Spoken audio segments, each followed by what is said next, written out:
सभी को trick centre की ओर से गुड इवनिंग। आज का क्वेश्चन है TRN 42 कोड चलते हैं। पहला नंबर सवाल है, एक वस्तु को 20% छूट पर 5360 रुपया में बेचा जाता है। सवाल कहता है कि 5360 रुपया में बेचा जाता है 20% छूट। 20% छूट मतलब 100 में 20 घटेगा, तो 100 में 20 घटेगा तो कितना होगा 80। यानी कि जिसका वैल्यू दिया है उससे भाग कीजिए और जिसको पता करना है उससे गुना कीजिए। तो आपको पता होना चाहिए कि क्रय मूल्य जो होता है 100 पर। जो नहीं जानते आज जान लीजिए, क्रय मूल्य कितने में होता है 100 पर। जिसका वैल्यू दिया है उससे भाग करना है और जिसको पता करना है उससे गुना करना है। तो वस्तु का क्रय मूल्य या अंकित मूल्य ज्ञात करना पड़ता है तो 100 पर ज्ञात करना पड़ता है। 100 पर हम कर लिए, यह 0 0 खत्म हो जाएगा, यह 8 6 48 हो जाएगा, 8 6 48 2, ये 5 56 हो गया, 8 7 56 हो जाएगा। इसको हल करेंगे तो ये कितना हो गया 60 700।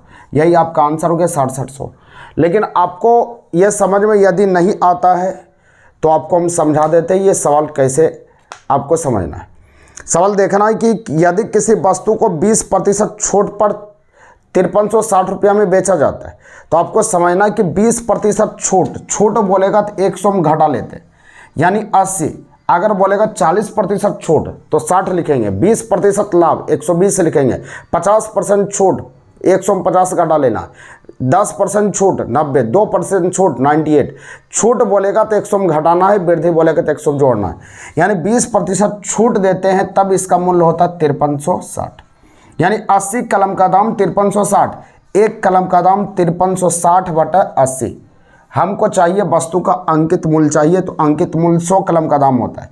तो 100 कलम का दाम आप ज्ञात कर लिए 5360/80। इसको काट लेंगे, यहीं पर आपको पता चल जाएगा कि यह आपका हो रहा है कितना, यह आपका हो रहा है 67 बार में, यह पूरी तरह कट जाएगा। तो 100 कलम का दाम कितना हो जाएगा 6700। बस ये आंसर हो जाएगा, 100 से गुना कर लेंगे। लेकिन अगर एक लाइन में लिखना चाहते हैं तो आपको समझना पड़ेगा कि जिसका वैल्यू दिया है उससे भाग करना पड़ता है और जिसको पता करना हो उससे गुना करते हैं। तो 5360 किसका वैल्यू है 20% छूट का। 20% छूट को 80 कहते हैं और आपका अंकित मूल्य या क्रय मूल्य 100 पर होता है। बस 100 से गुना कर लिए, जिसका वैल्यू है आंसर हो गया और कुछ करना नहीं है, आपका यही उत्तर हो जाएगा। चलिए सवाल नंबर 2 पर आते हैं। सवाल नंबर 2 को देखिए, बहुत आसान चीज है, सिर्फ आप ध्यान दीजिएगा, आपको समझ में अच्छी तरह से आ जाएगा। सवाल कहता है, विवेक देव और ललिता ने एक कार्य को क्रमशः 10 15 20 दिन में पूरा कर सकता है। विवेक ललिता और विवेक देव और ललिता, यहां विवेक है, विवेक देव और ललिता एक कार्य को क्रमशः 10 दिन और 15 दिन और 20 दिन में पूरा कर सकते हैं। सवाल कहता है, इस कार्य का आधा भाग विवेक और देव साथ मिलकर करे।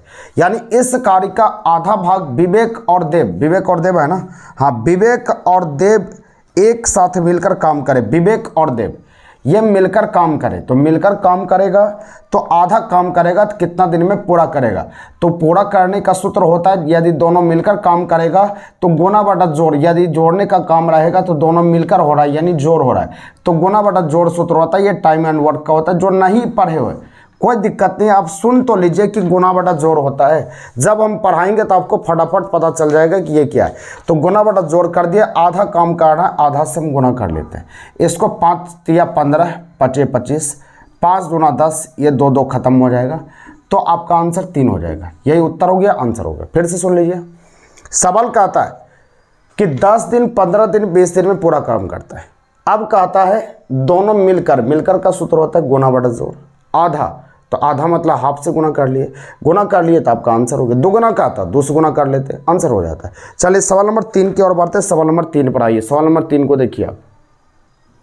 सवाल नंबर 3 यहाँ पर कहता है कि यदि एक व्यक्ति 30 मीटर प्रति सेकंड की चाल से चल रहा है तो 1620 किलोमीटर की दूरी तय करने में कितना समय लेगा। ध्यान से देखना है। सवाल कहता है कि एक व्यक्ति 30 मीटर प्रति सेकंड की चाल से चल रहा है। चाल आपका हो गया 30 मीटर प्रति सेकंड। चाल कहा कि 30 मीटर प्रति सेकंड हो गया और कहता है यहाँ पर कि 1620 किलोमीटर की दूरी तय करने में कितना समय लगेगा। दूरी 1620 किलोमीटर की दूरी तय करने में कितना समय लगेगा ये पूछता है। समय बराबर क्या होता है दूरी बटा चाल। तो समय बराबर दूरी बटा चाल होगा, लेकिन दूरी तो ये 1620 किलोमीटर ठीक है, लेकिन ये चाल आपका मीटर प्रति सेकंड में है, तो आपका आंसर घंटा में है, तो इसको किलोमीटर प्रति घंटा बनाना पड़ेगा। तो किलोमीटर प्रति घंटा बनाने के लिए 18/5 से गुणा करते हैं, तो ये कट जाएगा 6 बार में, तो 6 गुना 18 किलोमीटर बस प्रति घंटा ये हो गया। अब हमको चाहिए यहाँ पर कि समय, कितना समय लगेगा। समय बराबर क्या होता है, दूरी बटा चाल आपका 6 गुना 18 निकाल लिए। बस इसको काटना है, आंसर हो जाएगा। इसको काटते हैं, यहाँ कटेगा 6 1 7 दोनों 6 से भी कट जाएगा, 6 से काटते हैं, 6 दूना 12 हो गया 42, 7 6 42, यानी ये हो जाएगा। आपको ये 9 से कटा सकते हैं, 9 दूना 18, 9 3 27, ये 30 बार में, ये 15 बार में कट जाएगा। तो आंसर कितना होगा, 15 घंटा, यही आंसर हो जाएगा 15 घंटा, यही आंसर होगा। समझ में आ चुका है, 15 घंटा आंसर हो गया। चलिए सवाल नंबर 4 की ओर बढ़ते हैं। सवाल नंबर 4 पर आइए। सवाल नंबर 4 को देखिए देखिए सवाल नंबर 4 यहाँ पर है आपका। सवाल नंबर 4 का आता है ए बी से 20% अधिक है। ए बी से 20% अधिक है। ए बी से 20% अधिक है। ये 100, ये 120 हो गया। इसको काटना है तो काट लीजिए, ये 0 0 खत्म, ये 6:5 हो गया। फिर कहता है बी, फिर कहता है सी बी से 25% अधिक है। सी बी से 25% अधिक है। ये 100, ये 125। इसको काटना है, ये 5 बार में, ये 4 बार में हो गया। तो आंसर हमको पूछता है, पहले इसको करने के बाद आपको पता होना चाहिए कि वैल्यू बराबर करना पड़ेगा। बी का मान 5 और बी का मान 4 है।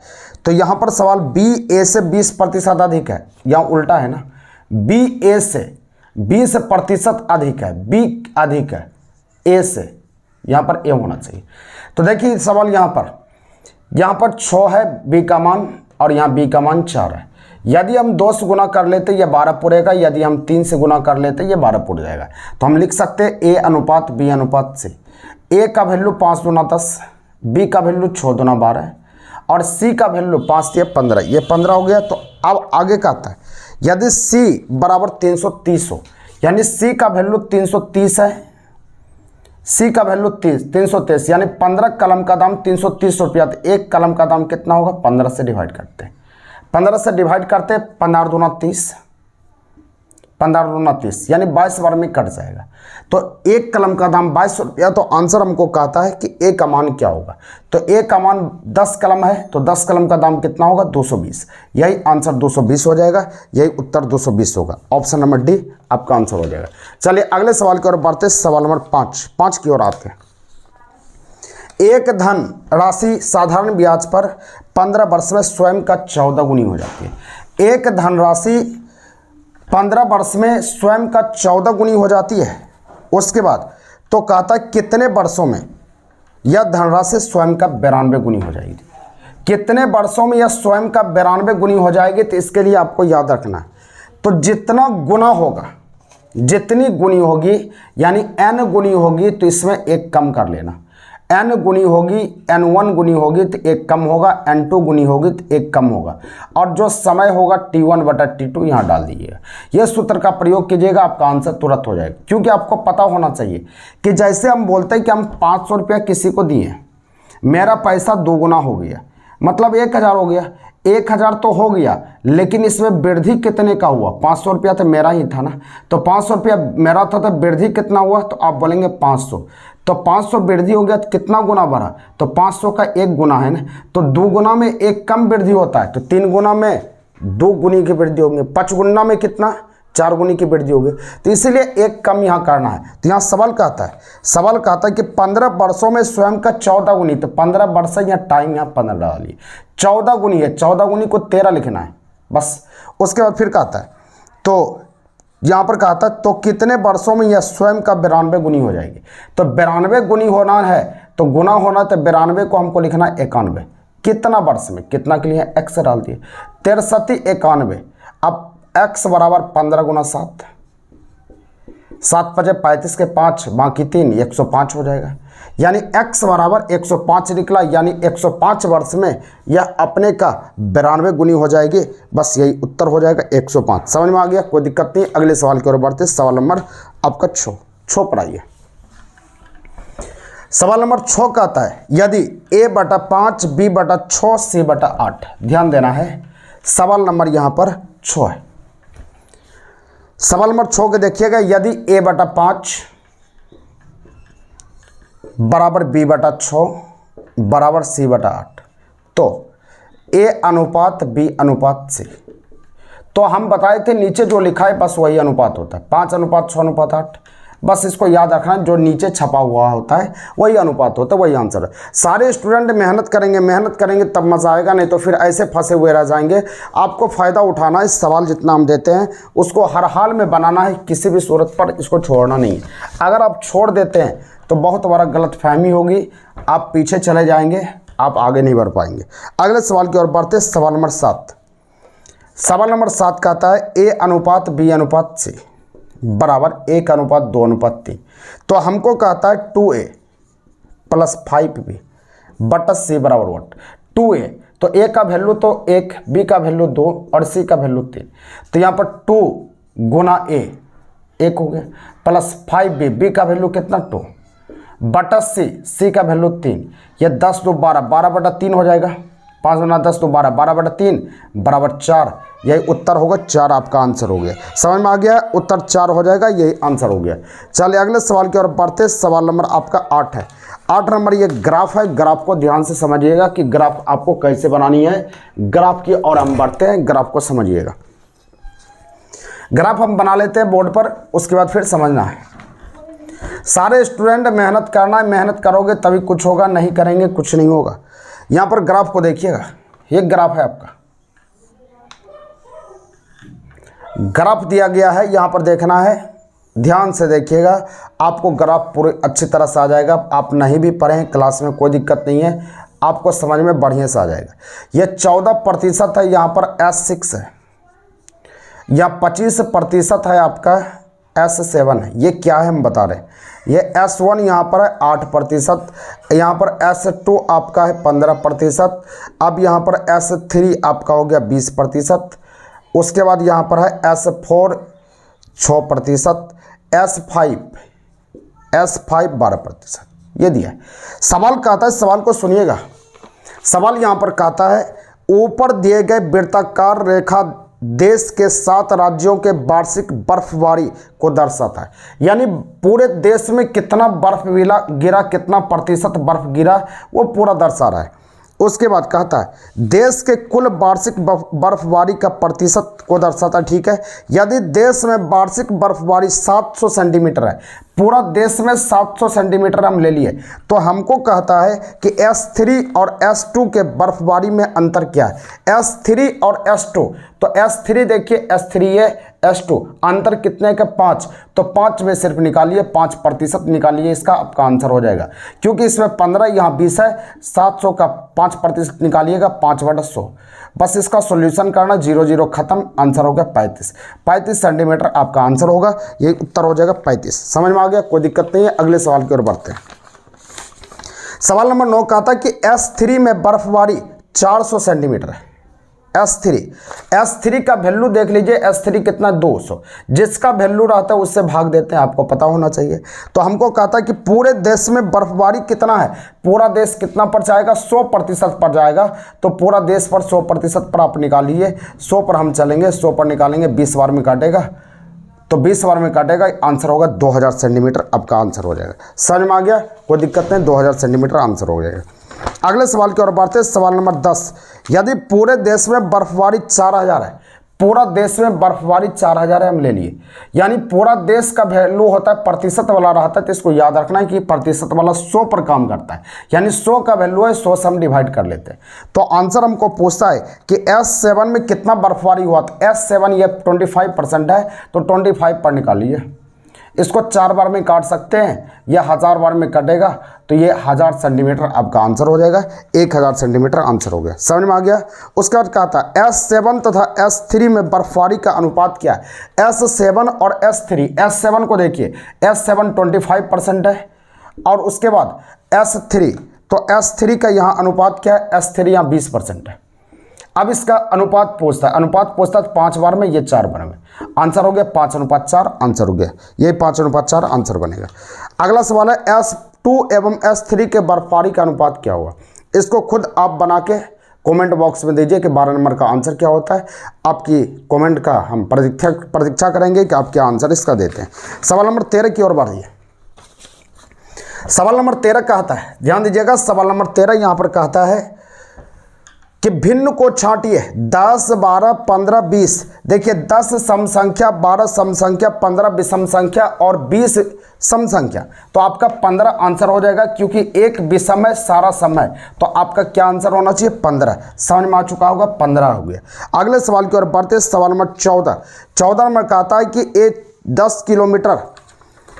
10 किलोमीटर और 20 किलोमीटर क्रमशः 1 घंटा और 5 घंटा में तय करता है, तो पूरे यात्रा में उसकी औसत चाल क्या है? तो औसत चाल बराबर आपको पता होना चाहिए कि औसत चाल बराबर सूत्र होता है कुल दूरी बटा कुल समय। जो नहीं भी पढ़े हैं चुपचाप आप वीडियो को देखते रहिए, आपको समझ में आ जाएगा।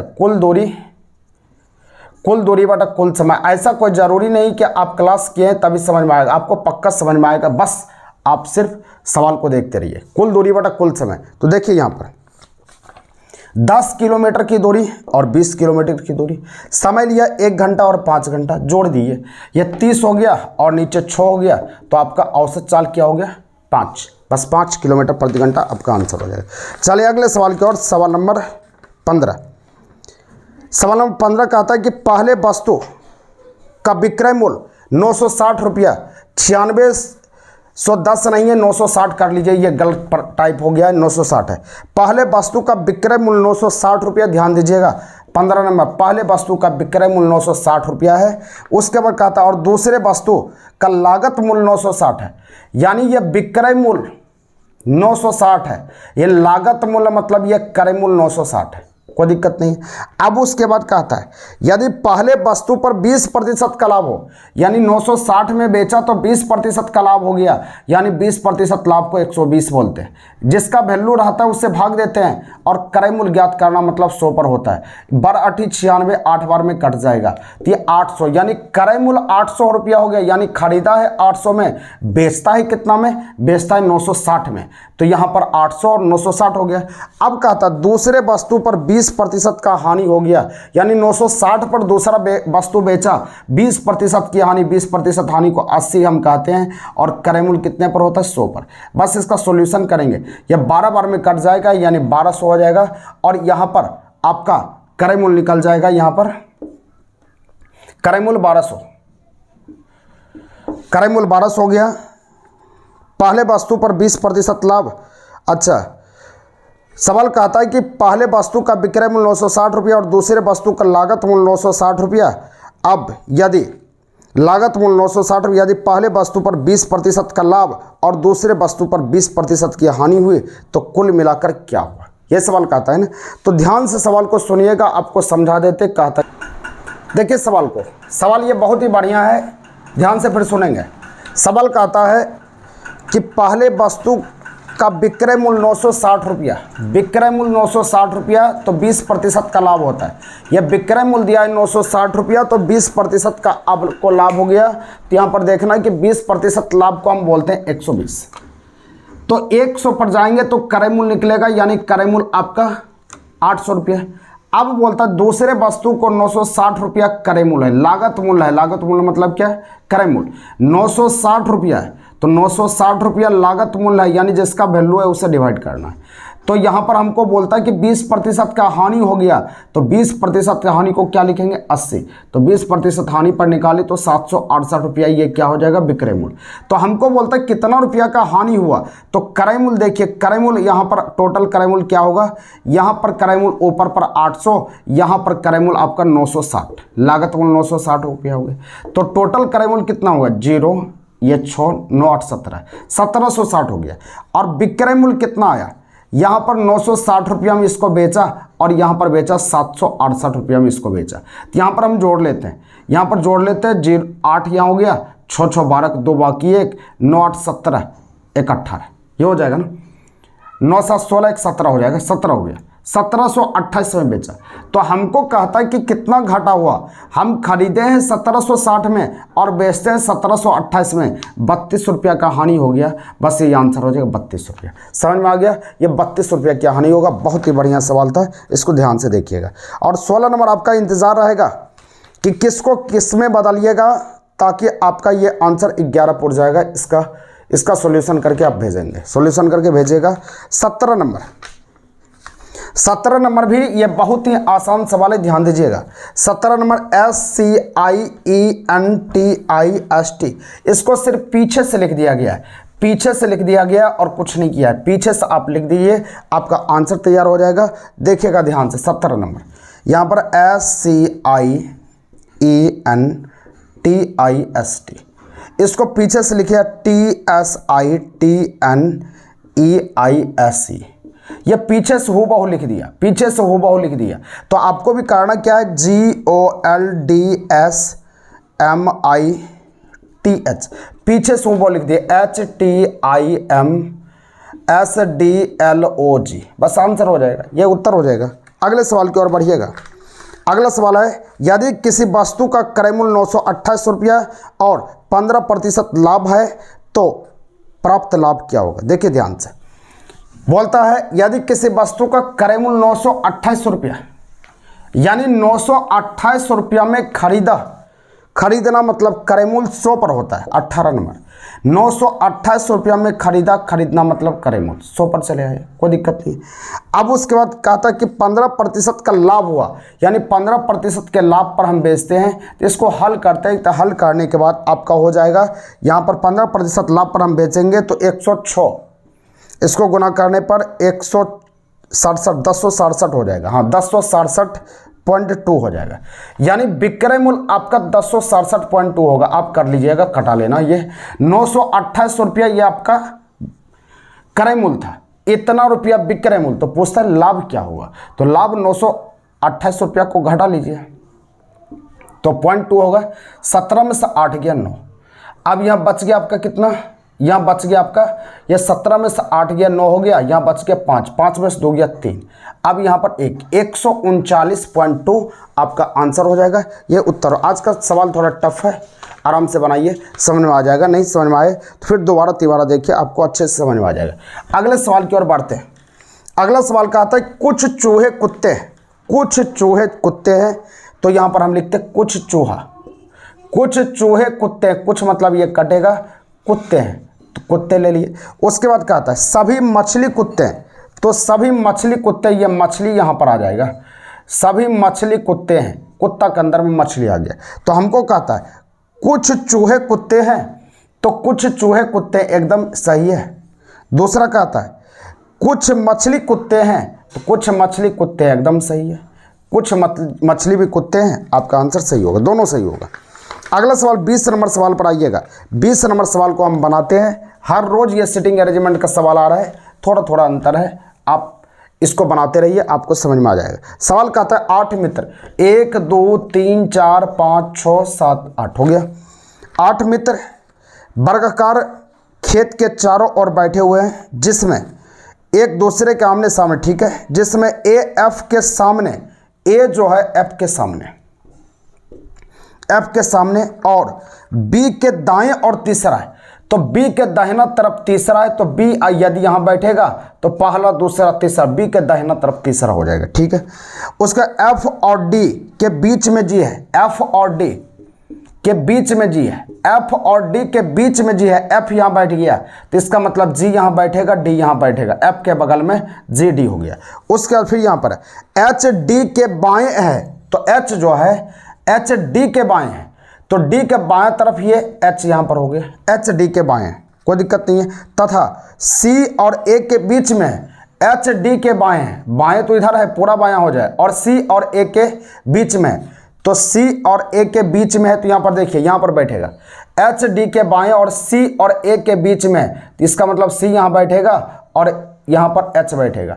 एच डी के बायां तरफ कहीं पर बैठ सकता है, और सी और ए के बीच में है, तो सी और ए के बीच में बैठ गया और यहाँ पर हो गया। तो एच के सामने कौन है, तो एच के सामने देखिए ए हो गया, बी हो गया, सी हो गया, डी हो गया, ई बचा है तो ई बैठा लीजिए। तो हमको कहता है एच के सामने कौन है, एच के सामने कौन है, जी, तो एच के सामने जी हो जाएगा, आपका आंसर जी होगा। जी आंसर डी नंबर है, आंसर हो गया। ए के सामने कौन है, तो ए के सामने कौन है, एफ, ए के सामने एफ हो जाएगा। आर के बाएं और कौन बैठा है, आर के बाएं और, तो आर यहाँ पर है या नहीं है, आर का नाम ही नहीं है, तो आर के बाएं और कौन नहीं बैठेगा, ये गलत है। ए के दाएं और नन ऑफ दीज हो जाएगा, ए के दाएं और कौन बैठा है, ए के दाहिना तरफ, ए के दाहिना तरफ कौन, इस तरफ ई, ए के दाहिना तरफ ई होगा, ऑप्शन नंबर नन हो जाएगा, इनमें कोई नहीं है, ई हो जाएगा। अगले सवाल की ओर बढ़ते हैं, सवाल नंबर 24 पर आइए। सवाल नंबर 24 को देखिएगा आप। सवाल नंबर 24 यहाँ का आता है 20, 24, 40, 76। ध्यान देना है, सवाल नंबर 24 20 है, 24 है, 40 है, 76। यहाँ बढ़ा कितना 4, यहाँ बढ़ा कितना, यहाँ बढ़ा कितना 24, 16, या फिर कितना 36। देखिए 2 का स्क्वायर बढ़ा, 4 का स्क्वायर बढ़ा, 6 का स्क्वायर बढ़ा, तो अब बढ़ेगा कितना 8 का स्क्वायर, यानी 64 बढ़ेगा। तो 64 इसमें जोड़ लीजिए, 6 4 10 के 0 बाकी 1। अब उसके बाद फिर यहाँ पर आ गया 7 6 13 1 14, 140 आपका आंसर होगा, 140 ऑप्शन नंबर डी है, आंसर हो गया। अगले सवाल की ओर बढ़ते हैं, सवाल नंबर 25 पर आइएगा। 25 को समझाते हैं, 25 को ध्यान देना।